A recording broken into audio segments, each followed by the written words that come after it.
सरकार जैसे अगर बात सिर्फ अगर टैक्स का देखें तो टैक्स के अलावा जितनी भी जो योजनाएं हैं वो लिख रही हैं लोक भवन सी योजना है जहां पर निवेश होगा उसका प्रतिफल अगले 5 या 7 सालों में दिखाई देगा।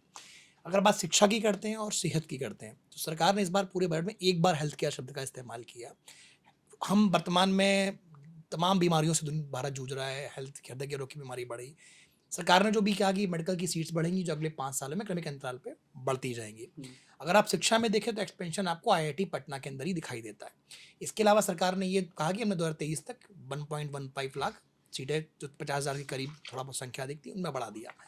शिक्षा और सेहत के लिहाज से बैठकर आकलन करा जाए तो आप तीनों इसको कैसे करते हैं इवैल्यूएट, इसका आकलन कैसे करेंगे क्योंकि शिक्षा जी, एक बार मुझे लगता है ना इसमें लिए जो एक्सपेंडिचर बजट है वो देखना पड़ेगा। नहीं, चूँकि जिस कनी जैसे बजट में कोई ऐसी बड़ी सरकार की घोषणा सरकार की 5 ही योजनाएँ चल रही हैं।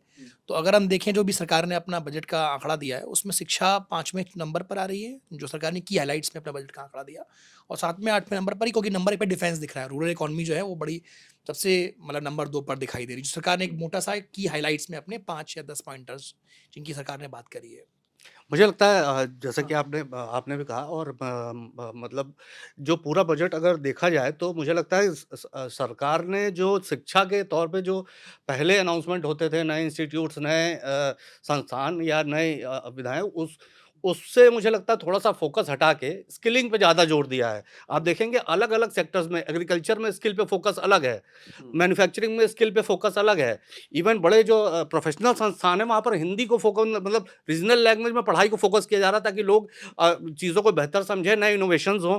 अर्बन चैलेंज शहरों में जो विकास है, उसको लेके नए आइडियाज़ संस्थानों से माँगने के लिए एक अलग बजट रखा गया है। तो मुझे लगता है कि गवर्नमेंट का फ़ोकस जो पारंपरिक शिक्षा है, उससे हट के कहीं न कहीं लोगों को आने वाले समय में इकोनॉमी के लिए तैयार करना, डिमांड के लिए तैयार करने के ऊपर ज़्यादा है। लेकिन अभी भी वर्तमान में अगर देखें तो ये बजट जो वर्तमान की जो प्रासंगिकता है शिक्षा और सेहत की, उसको पूरा करता नहीं दिखाई देता क्योंकि बजट में आप ना वर्तमान का भी देखते हैं कि आप वर्तमान में क्या कर रहे हैं। क्योंकि अगर आप भविष्य का ही खाका खींचते रहेंगे अगले 5 या 7 साल का, जैसे बात लोगों ने इसकी एक तर्क ये भी दिया जा रहा है टैक्स के संदर्भ में स्कंजी, जो इससे सवाल ये रहा था कि जो विपक्ष ने आलोचना करी कि 8th पे कमीशन बढ़ रहा है, तो जो भी सेकंड ग्रेड के बाबू होंगे उनकी तनख्वाहें इतनी हो जाएँगी, सरकार ने उसको मद्देनज़र रखा तो वो नहीं। उसी में आपकी जो एक बात आपने इकोनॉमिक सर्वे की बात करी थी कि इकोनॉमिक सर्वे में लो जो कंपनियाँ हैं, सैलरी नहीं बढ़ी लोगों की, लेकिन कंपनियों के जो फ़ायदे हैं वो बढ़े। तो ये 2 बातें कॉन्ट्ररी करती हैं। तो जो इस देश में एक बड़ा तबका यानी 70 से 80% अगर मान लें मोटा जो प्राइवेट कर्मचारी नौकरी करता है, उसके लिए क्या बनता है हिसाब-किताब यहाँ पर? क्योंकि वो टैक्स स्लैब से ही राहत पा सकता है। उसको आप मेडिकल में राहत नहीं देते, क्योंकि अगर देखें तो अगर आप मेडिकल खर्च की बात करते हैं तो आप चीन मतलब चीन से पीछे हैं, भूटान तक से पीछे हैं आप। क्योंकि जो भागीदारी है भारत में बजट के अंदर वो 49% के करीब मोटा-मोटा आम आदमी की भागीदारी 50% सरकार की भागीदारी है। तो आयुष्मान जो भारत स्कीम है वो तो लोगों को जो एक वर्ग है प्राइवेट क्लास जो टैक्स भी दे रहा है उसको कैटर नहीं करती। तो और शिक्षा में जो आपने स्किलिंग की बात करी, स्किलिंग के लिए जो आप गिग वर्कर्स को पढ़ा रहे हैं या आप जो स्किलिंग के लिए बेसिक किसानों को बताएँगे या इकोनॉमी में, लेकिन स्किलिंग के लिए जो एक व्यक्ति है, जो पढ़ाई कर रहा है, बीटेक कर रहा है, क्योंकि पिछली बार आपने इंटर्नशिप की व्यवस्था की बात करी थी, व्यवस्था का एक्सटेंशन के बारे में सरकार ने बात नहीं करी। मेरा सवाल होता है, पिछले बजट की जो कई घोषणाएँ थी, उनके बारे में सरकार ने ये ना बताया कि क्या इनको हम एक्सटेंड कर रहे हैं या नहीं कर रहे हैं।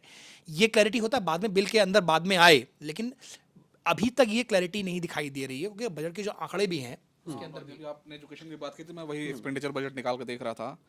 तो हायर एजुकेशन का जो बजट है वो 2023-24 का जो एक्चुअल बजट था वो था 55,392 करोड़ रुपए का ना, यानी 2 साल पहले का बता रहा हूँ मैं आपको। और लेकिन इस साल जो है वो घट के 50,000 करोड़ का रह गया है। तो उसकी भरपाई कैसे होगी ये देखने वाली बात होगी। ठीक है, क्योंकि हम देख रहे हैं पिछले कुछ सालों से जो यूनिवर्सिटीज़ थी उनको कहा जा रहा है कि आप अपने रिसोर्स मोबिलाइज करिए।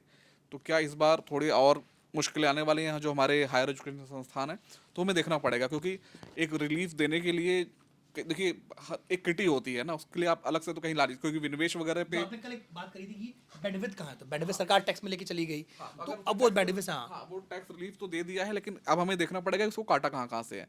तो एक तो कैपेक्स को हम देखते हैं भाई, कैपेक्स में साफ साफ दिख रहा था। अब हमें इस तरह से जब हम बारीकी से जब हम विभागवार जाएंगे तो हमें नजर आएगा। तो क्योंकि आपने जिक्र शिक्षा का किया था तो मैंने जस्ट सामने खोल के देख लिया। तो एक अगर देखा जाए 2 साल में 5,000 करोड़ कम होना एक बड़ा क्योंकि इसी संदर्भ में बात जब राशि आपने कम है। कही इसी मुट्ठी की शोध की आप बात करें, आप रिसर्च के लिए सरकार बात करी, जैसे रिसर्च के लिए पैसा कहाँ से आएगा? क्योंकि अगर हमको एक क्वालिटी काम करना है, जो स्किलिंग के लिए भी करना है, तो वो शोध का पैसा कहाँ से आएगा? मतलब सरकार शिक्षा और सेहत को एक बारे में थोड़ा-सा इग्नोर करके चली गई। वो नहीं बात नहीं करेगी जो जो क्योंकि उम्मीद थी, अगर आप पिछली सरकारों को देखें तो शायद उतना फ़ायदा नहीं, क्योंकि हेल्थ एक बहुत बड़ा इश्यू है। भारत में क्रिटिकल बीमारियाँ लगातार बढ़ती जा रही हैं। हम एक बार हेल्थ देख लेते हैं।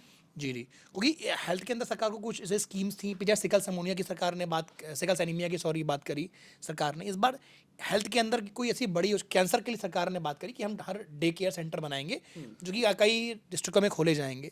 पर उसमें बहुत आगे तक सरकार बड़ी योजनाओं को लेके नहीं गई। दवाइयों के दाम सस्ते हुए हैं, पर लाइफ सेविंग ड्रग्स के हुए हैं, पर डायबिटीज़ के क्या सस्ते हुए हैं, क्या हृदय रोगों के दाम सस्ते हुए हैं। जो बीमारियां भारत में बहुत तेज़ी से बढ़ी हैं, क्या कैंसर की दवाइयां सस्ती हुई हैं, इसके बारे में कस्टम टैरिफ के अंदर है, लेकिन वो दवाइयों के दाम क्या सस्ते हो पाए हैं, तो उस पर एक बड़ा सवाल अभी भी। अब काफ़ी चीज़ों पे चर्चा होगी, वो देखा जाएगा। लेकिन ये है कि अगर हम देखें कि जो मिडिल क्लास की जो डिस्ट्रेस था वो बहुत ज़्यादा हो गया था, और वो डिस्ट्रेस ऐसा था कि वो या आपकी इकॉनमी ब्लीड कर रही थी। आप उसको कंडीशन देखिए ना कि आपके पास डिमांड ही नहीं थी। तो कहीं ना कहीं अब गवर्नमेंट उस मतलब उस हम उस मुकाम पे पहुंच गए थे कि जहाँ पे आप इसको इमरजेंसी के हालात कह सकते हैं। तो इसीलिए अगर देखा जाए तो उस हिसाब से निर्णय मतलब जो कदम उठाया गया वो भी उतना ही बड़ा है। तो अब हम मान के चलते हैं कि इस बार जो रिलीफ मिली है, मुझे लगता है कि अगले 4-5 सालों में दोबारा हमें ऐसी अब नजर आएगी। तो हमें एग्जैक्टली तो हमें आदत डाल के रखनी पड़ेगी कि हमको इसी स्लैब के आसपास इर्द गिर्द ही रहना है। उन्होंने काफी 2019 में दिया है, तो 24 में मतलब 25 में दे रहे हैं, 6 साल बाद, तो अगला 5-6 साल ये इलेक्शन ईयर्स में ही मांग के चलिए तो आप। आप ये तैयार रहिए कि यही टैक्स स्लैब अभी कुछ दिनों तक आपको रखना है। लेकिन हाँ, एक बड़ी राहत है, और 10 सालों से लगभग हमें देखें तो मिडिल क्लास को इस तरह की राहत की उम्मीद थी, क्योंकि बहुत ज़्यादा डिस्ट्रेस था। और ज़रूर मुझे लगता है कि कुछ ना कुछ मांग जो है, जो एक कमी आ रही थी, वो लौटेगी, और ओवरऑल ऐसा होता है तो हम मान चलते हैं बेहतरी होगी।